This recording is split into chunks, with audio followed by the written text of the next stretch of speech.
coming to you live from the closet of my office so as to not disturb my wife, child, and 10-pound weenie dog. This is FBGT with your host, Mark S., and I am always ready to nerd out on fantasy baseball with you all. I've been overwhelmed by the support for the first episode, so I'm back in the booth, aka my closet, just 2 days after recording that first episode. I don't think I'll keep this pace up, but taking advantage of the excitement right now, I thought that would probably...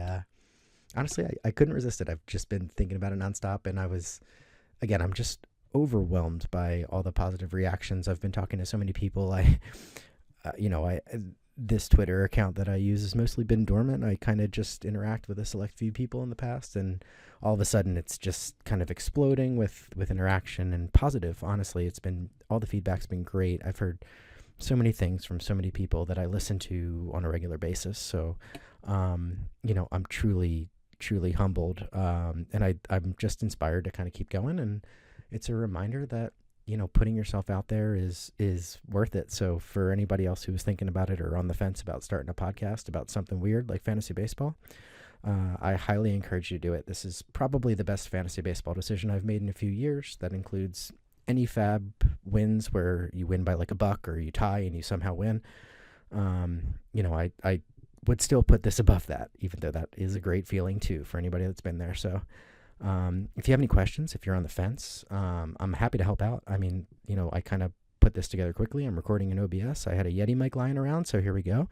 But yeah, I'm always happy to, help and pay it forward. So if you got any questions, go ahead and reach out. But what brings me here tonight, 2 nights after recording that first episode, is actually KDS. So what if I told you there was a 15-minute window before every draft you do that can shape the entire makeup of your roster? We're going to talk about KDS today.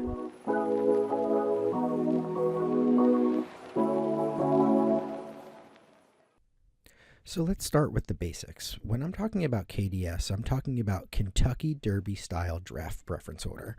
So this is what the NFBC does on its platform to fairly pick draft orders at the start of each draft.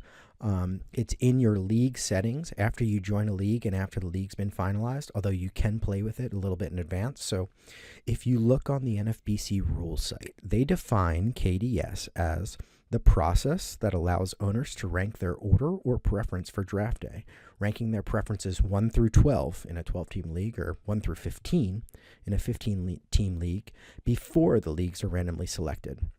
So, this is if you would rather not draft, if you're picking 6th and you don't want to draft 6, KDS is basically giving you the choice to choose your draft pick, once your turn comes up.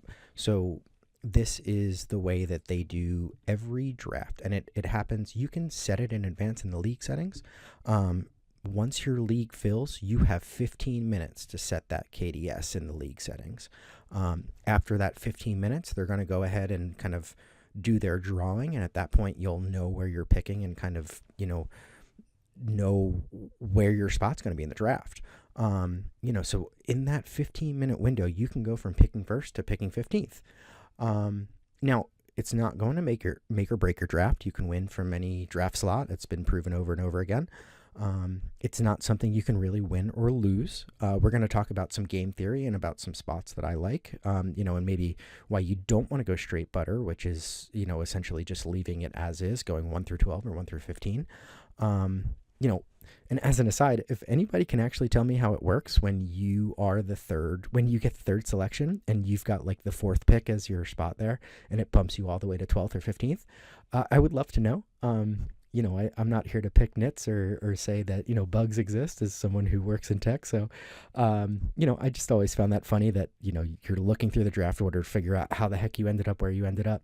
And you see that someone who had the second choice order, they were trying to draft 3rd and it bumped them back to like 11th or something like that. So, it's not something you need to change. Like we were talking about before, you can leave it as is. That's totally fine. That's what a lot of people do probably. But, this is one of the biggest influences of your player pool, and it happens before you even step into the draft room. So I'm sure everybody who drafts at numerous volumes can talk about how when you're picking on one side of the draft or you're picking on another side of the draft, you are really looking at completely different player pools. That's why a lot of people like auctions, because you can really kind of dip your toe in whatever pool you want to, but it does really shape your roster. So if you have people that you're targeting, I mean, granted, you're not going to look out all the way to the 200s or so, but if you have a guy that you absolutely must have on your roster, and suddenly, you're not even going to be in the realm of picking them without them falling off a cliff as far as their ADP goes, or if you are going to go ahead and, bump them up really early, which is fine, but maybe not the best bang for your buck. I mean, you do what you got to do, but it just is something that I think is worthy of consideration. What I also found myself thinking, and the reason why I was thinking about this is, I participated in 8 gladiators this year. I believe that contest is closed, but I found myself by the end of gladiator season preferring that I was going to pick in the back like 9 to 12 spots. And that's because I really like the idea of taking a pitcher there and then pairing them with a really elite bat that I was getting on the turn. I'm going to bring up a few examples later of specific examples of, different types of builds and different trios of players that you can get from the different, from your first 3 round picks based on your different slots. And I want to look at this from a 12 and 15 team lens as well. And I want to talk about 10 team leagues here in a second, but,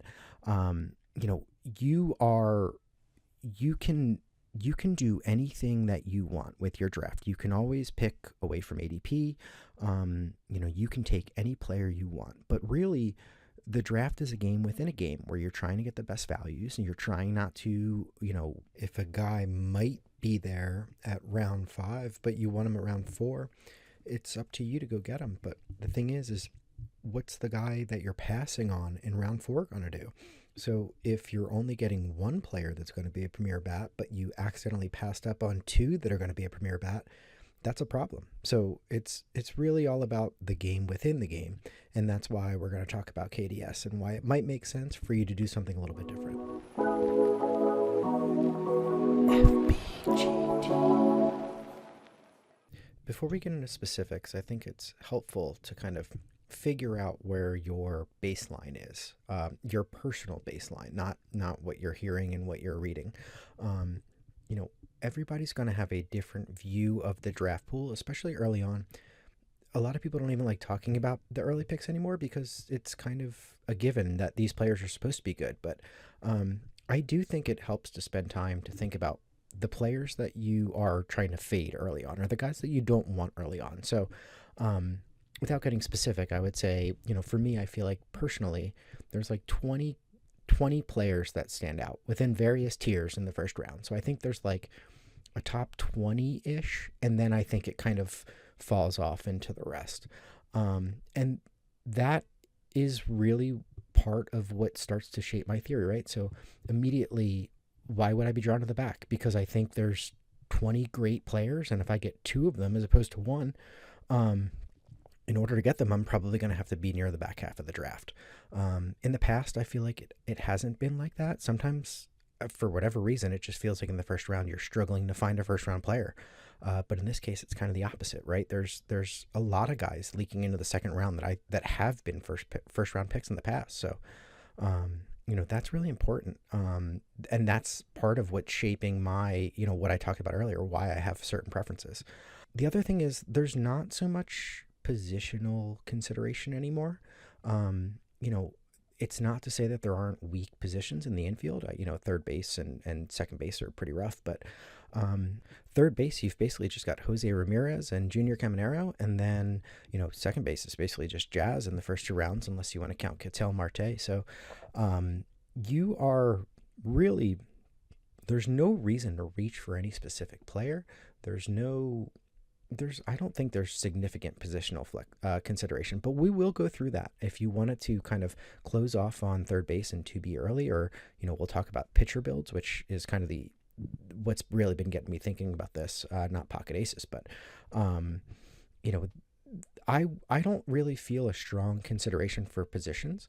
I think you can really fill out, especially in the top 100. There's options at first base, second base, shortstop, and third base that can kind of fill you out. Obviously, outfield too. So I'm not feeling a strong urge to do one thing or another.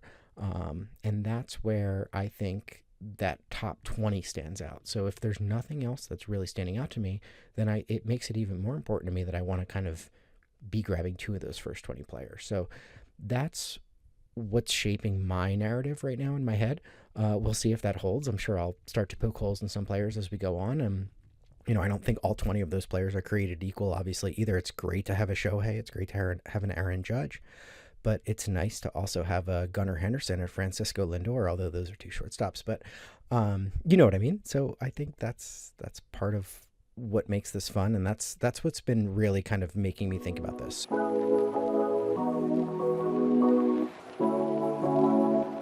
I mentioned the difference between 10, 12s, and 15s before we start to get into like the individual player builds here and the individual groups of players. We talk about that, especially in 12s and 15s across podcasts, people talk about all the time. I think they get interchanged so quickly, but this is a great exercise to remind yourself how different these league sizes are. So if we just look at the first 3 rounds of which is what we're going to do. So we're going to look at the first trio of players you're going to take based on your KDS slots and like where you end up drafting. In a 10-team league, we are talking 30 players. In a 15-team league, that's 45 players. So just that difference alone, if you're picking in the first half of those rounds, a 10-team league is going to have 2 more players.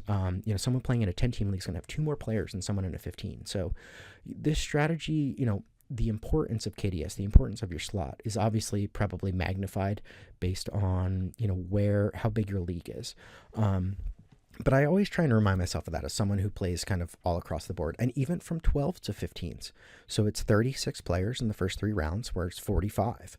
So, it's the players that you can get in round 4 of your 12 team are essentially the same players that we're going to be talking about in round 3 of the Gladiators and the 15s that we did. So, this is math, right? These are numbers. These things don't change. But sometimes it's good to take a step back and just remind yourself that, sometimes we forget the drastic difference. And for those folks that are trying to apply this to their home leagues, I struggled a lot when I started to get into the NFBC. I was always a good home league player, but I struggled sometimes when I got into the NFBC initially, because I found that my 10-team leagues at home were just so boring. They were lacking star power because I was thinking too much like a 15-team. I was thinking too much about my NFBC league. So, this is applicable, and I want everything that I talk about in this podcast to be applicable across the board. But like a lot of what I'm going to talk about, it's going to come from a 15-team lens and a 12-team lens and an NFBC lens. So, that's why I really think I think this is kind of an important reminder. And with that, let's get into the different teams. FBGT. So let's get into the individual builds. Let's start talking about builds from the front, which I'm going to say the first 5 picks, the middle 5 picks, obviously, and then the back, which are the back 5 picks. And I'm going to use some real world examples from my Gladiators. Take these with a grain of salt. These are from November and early December, and they're Gladiators. But I wanted to use those as a practical example of the different types of builds that you could do. And then after we look at the 15s, I'm going to transition quickly to the first 50 I did, which is probably one of my favorite starts of the year, not just because of the fact that it's a 12 versus 15. I just think it's pretty close to a perfect start for me as it stands in January. So from the 15s, if you're picking early, we don't have many options, right? Because those first 5 picks are pretty locked in. It's going to be one of Shohei Ohtani, Aaron Judge, Bobby Witt, it's going to be Jose Ramirez, or it's going to be Juan Soto. So you don't really have much variance there. If you want to sneak in Skubal, I guess you can. That's a tough one. I feel like those 5 guys just stand out above the rest personally. So for me, those lock you in. So it's really about your second 2 picks. You'll have your choice of one of those first pitchers after the big 3. If Yamamoto doesn't go, although I feel like I've been seeing him kind of shift a little bit, but you'll definitely have an early choice at one of, let's say, the top 6 or 7 pitchers. And you could pair them with a closer if you want to go double pitchers. You could do 2 back-to-back aces if you want.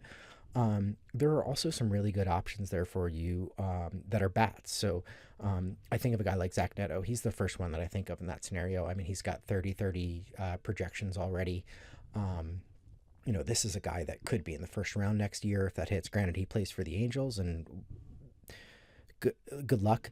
But that's a guy who stands out to me in that range. So you can do something like, let's just say, Bobby Witt, Chris Sale, Zach Neto.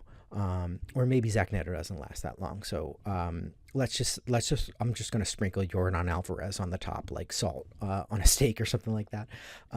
But that's a great start. I mean, those are great options for you if you're kind of looking for best player available. If you're looking for a pitcher, I think you have to sneak a pitcher into that those first three picks if you're in that area. I think you have to take that chance, especially if you get two bats and not a closer. I just think that makes too much sense there. If you're going for positional scarcity, unless you are taking Jose Ramirez,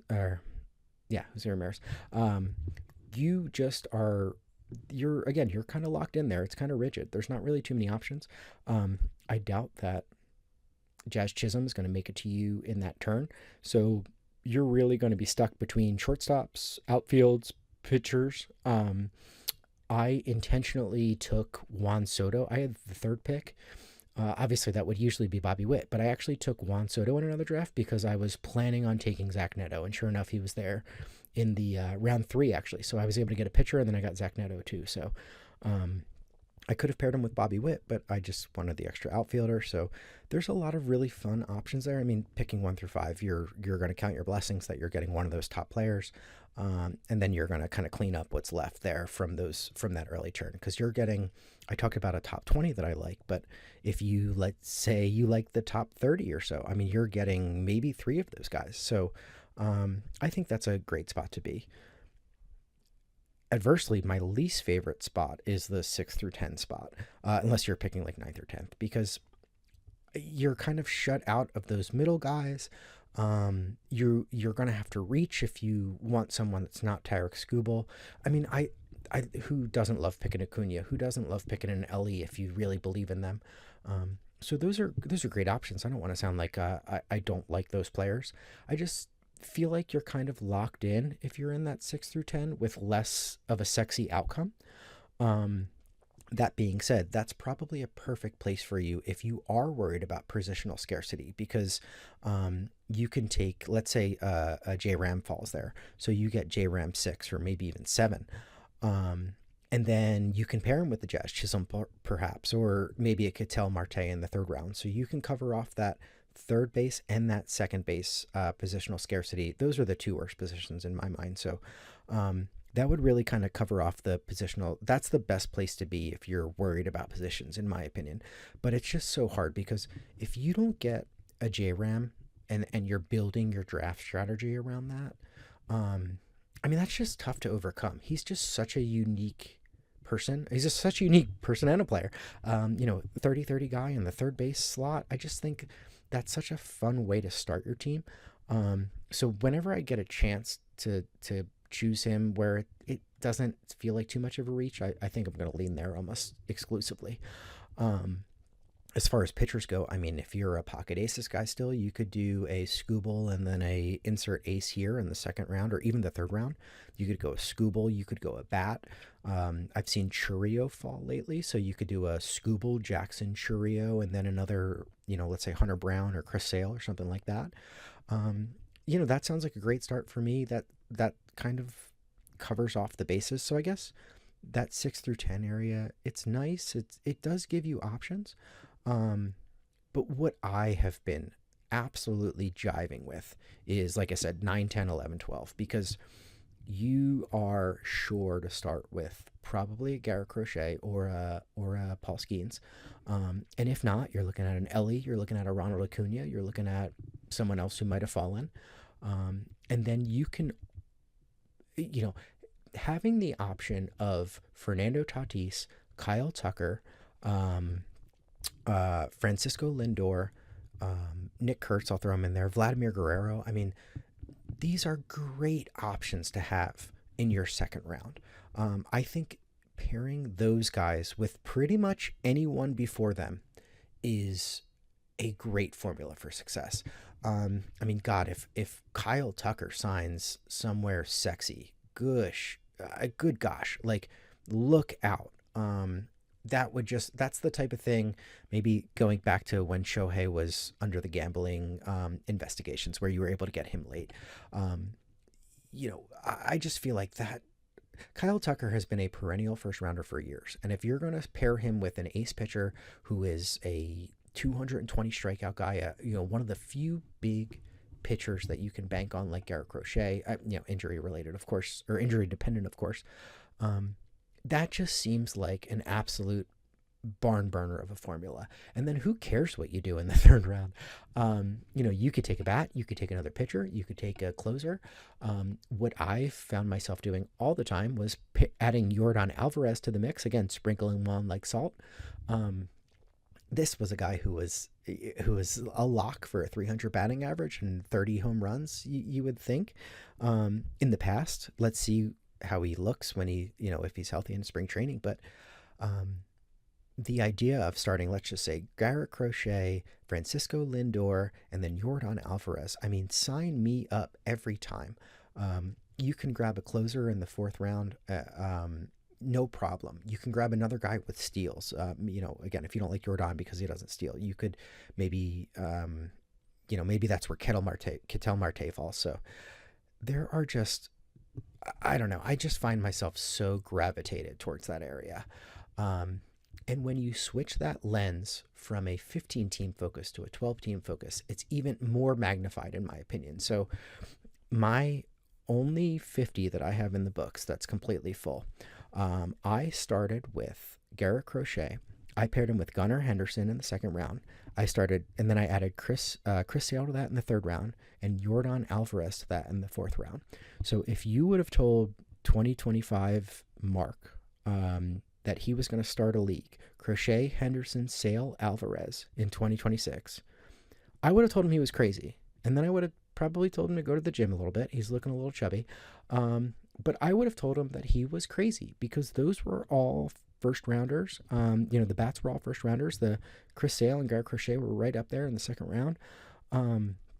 That just seems like such a perfect start as far as giving you a base of pitching, giving you a base of, you've got that 30-30 guy in Gunnar Henderson. You've got a guy with an amazing average floor in Yordan Alvarez. And then if he sprinkles on 30 home runs, and I mean, I don't expect it, but the guy steals 5 bases every year too. In a 12 teams, I will take that all day. I felt so good about that. I remember going into that fifth round, I could do anything I wanted. I ended up, so just to follow that up quickly, I went Michael Garcia in the fifth, and then I went Hunter Goodman and Vinny P in the sixth and seventh.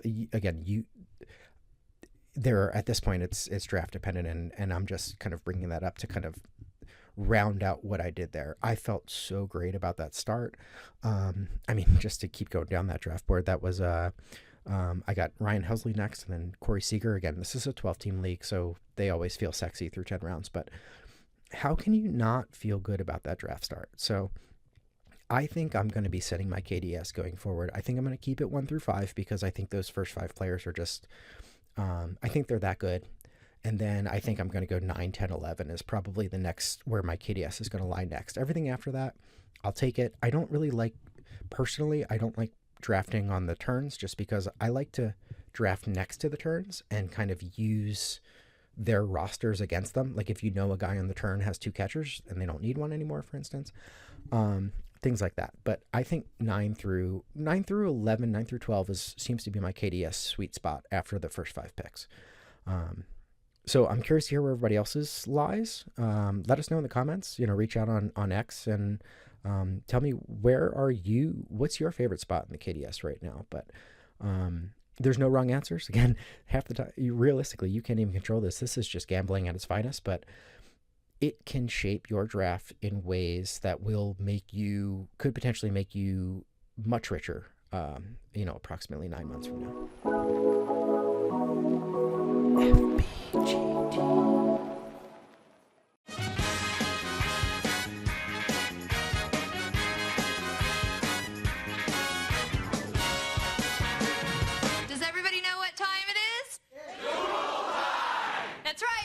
That's right, folks. It's tool time. So if I didn't start tool time with, some of the tools from some of my favorite podcasters out in the biz right now, I would be doing it wrong, especially after all the support they've been showing me to get this started. And honestly, they are the true reason that I started podcasting in the first place. So I was listening to the Bubba and the Bloom pod. I'm sure if you're listening to this, you know what it is.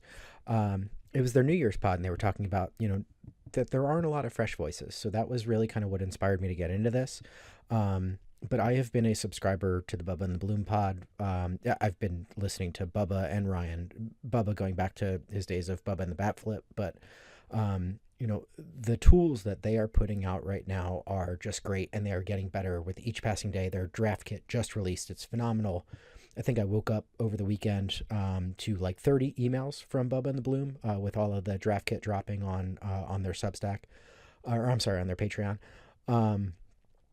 Two of the tools that I've been using right now more than anything. So I've been using their draft tracker, especially in the early going. I mentioned before, I also use a few other sheets, but I find the draft tracker that they do to be really helpful for the NFBC 50s. I love the way that it positions the targets. It puts the targets right in your face. It makes it really easy for you to track your team and keep an eye on your team, which I think is the most important thing to do. In bigger leagues, sometimes I like to track the whole draft, but, to not kind of overwhelm myself early on, I think it's nice to have a way to measure your team against projections, and to make sure that you are kind of reaching out to, percentiles. I got to be honest, this is the first time that I've actually used percentile ranks. I usually just try and, do better than everybody else and track the whole drafts and the big drafts. But I've really been enjoying having the percentiles to use as a goal. It stops me from having to track everybody else, and it allows me to focus on my own team and my own goals. It's tough on the pitching side of things, just because the pitching projections are really weird, and basically anybody who's not a top 15 pitcher is going to be projected for a 350 average or 350 ERA and something like a 118 WHIP. So, unless unless they stink, in which case it'll be like a 150 WHIP and like a 5 ERA, because that's what projections do. But it's really helpful on the batting side of things. And I found myself using that tool, especially during the Gladiator season. I was using that a lot, and I've been using it for my 50s as well. They also right now have the ADP tracker. It's the best ADP tracker I think I've ever seen in fantasy baseball. I don't think that's an exaggeration. I think you can tell, for anybody who's a subscriber, there's usually 20 given Google bubbles. It's a Google sheet, and there are usually 20 given bubbles of other people who are looking at it at any given time. And there are some big players that you can see if you hover over those bubbles. So, you can see that a lot of really hardcore players are using that tool. Ryan and Bubba have it so that the ADP is updating in real time. So as soon as a player gets picked, I don't know how they're doing it, but as soon as a player gets picked, they reflect in that ADP. So you are literally on the bleeding edge of ADP. There is nothing better for ADP tracking. Those two spreadsheets alone, I literally have them favorited on every browser that I use. And as soon as I jump into a draft, I'm creating a new draft tracker. I'm refreshing my ADP spreadsheet, and I am diving in. So, shout out to Bubba and the Bloom, Ryan Bloomfield, and Brian and Trinkham, BDN. Sorry, Bubba. It's Bubba. That's why I struggled, because it's just Bubba. And if you don't know who Bubba is in the fantasy baseball circles, again, you're just doing it wrong. So, that's the first tool that I wanted to shout out on our first tool time segment here. FBGT. If you've been sticking around, you're probably deserving of a little bit of candy. Who doesn't love a sweet treat to wrap up their day? So, again, this is just random musings from a random drafter, talking about a few players just to wrap up the show, because who doesn't love a good player talk? So, when looking at these early outputs and these early combinations, when talking about KDS, the one player I didn't talk about at all is Cal Raleigh, because I'm just really not going to be doing any Cal Raleigh at the second round. I just think back to, when's the last time a catcher really returned value that early? he is just absolutely going to fall as the draft season rolls on. He's the type of guy who's going to be a round 3 player, in my opinion, in March. And it's not that Cal Raleigh is a bad player. I love the guy. I love watching Seattle Mariners games. They're one of my favorite West Coast teams to root for. It's just going to be so hard for a catcher to return value that early. And then you combine it with the fact that there are so many other great catcher options, or so we perceive them to be, later in drafts. I don't think I'm going to touch Cal Raleigh with a 10-foot pole. Sticking with that early theme, I think it's interesting. I wonder if early drafters maybe put Andres Munoz ahead of everyone else a little bit too preemptively. As the closer picture starts to get a little bit clearer, and we know someone like Mason Miller, for instance, isn't going to be challenged. I just wonder if that's really the place that early drafters, with hindsight, if they're going to regret putting their stake in him being their first closer. Again, if I'm always going to just assume that everyone who's listening to this is a subscriber to a bunch of other podcasts and Patreons, just like I am. Reliever Recon, Greg Jewett and Reliever Recon did a great breakdown on Andres Munoz, highlighting some concerns that they might have. Again, not to say that they're like completely out on him or anything like that, but just that maybe he shouldn't have been the first closer that we were taking. So I know early on in drafts, he was a guy that I was kind of targeting as my closer one. But lately I've kind of been reconsidering that.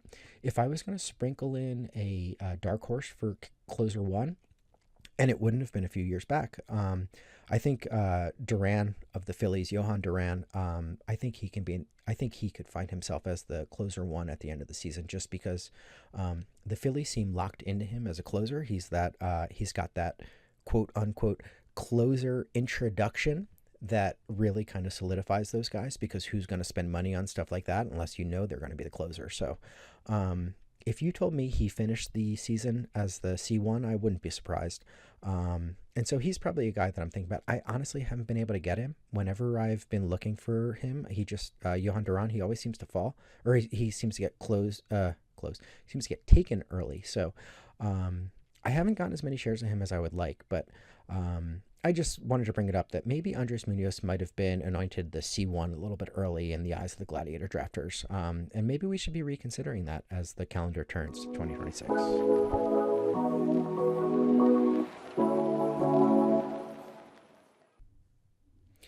All right, folks, that's going to wrap it up for this episode of FBGT. I'm so thankful that everybody's listening. Again, I'm not too sure what the schedule is going to be. I think that's like the thing that I want to try and lock down next is the schedule. The agenda is going to be pretty loose end, open-ended. I think you can get a hint by this episode. I really do try and, I play hard in Yahoo leagues. I love my 10-team leagues. They're some of my favorite leagues. I love my 12s. I love my 15s. So I really want to try and talk about them all in the same conversation and really kind of keep that going and help try and thread the needle, if you will, of how those three drastically different leagues interact. I got to be honest, I'm not much of a points player. I'm not a daily player. That's not going to be for me. So this is kind of the gist of what we're doing here. When I think of future episodes, I think of I definitely want to do some projection episodes and kind of look through the differences in projections and how the different tools interpret them. I hope you like that tool time segment. I want to do a lot more of that. I'm a nerd at heart, and so I definitely have a lot of different things that I want to talk about, and I want to shed light on some of these people who are putting a lot of effort into these tools, and talk about what I think are the pros and cons of each, and how you can apply them practically. I do want to talk about more. I want to talk about bigger picture analysis, like around rounds 100 and 200 as well, but I'm going to let it come to me organically. It's kind of, I want this to be what I'm thinking about and what I'm feeling in the draft rooms, and kind of be an expression of that, so that it's more helpful, so that it's more actionable. Because what I've learned as someone who loves this and who is a year-round fantasy baseball player, I don't do fantasy football. I used to do NFHC, but unfortunately poor one for that because it doesn't exist anymore. I want to try and use my lens, my multi-year lens, to make this, to apply different learnings and to make it more relevant, right? So these every season is different. Every draft pool is different. Every player pool is different. And I can't quite put my finger on why, because it's the same players for the most part, but each year feels so much different. So a lot of what I want this to be about is just kind of, as someone who does this year round, kind of tying the seasons together, and helping you really kind of narrate the off season. So we'll see what's to come. We'll see what this is gonna bring. But again, I'm just so grateful for the support. I'm so thankful that everybody's been listening. I have this available. It's now available on Apple Podcasts. It's now available on Spotify. I might have a Twitter handle soon. We'll see. I updated the graphics. So we're doing what we can here. It's just been fun. I'm just having fun. So I hope that's palpable. I hope you're having fun.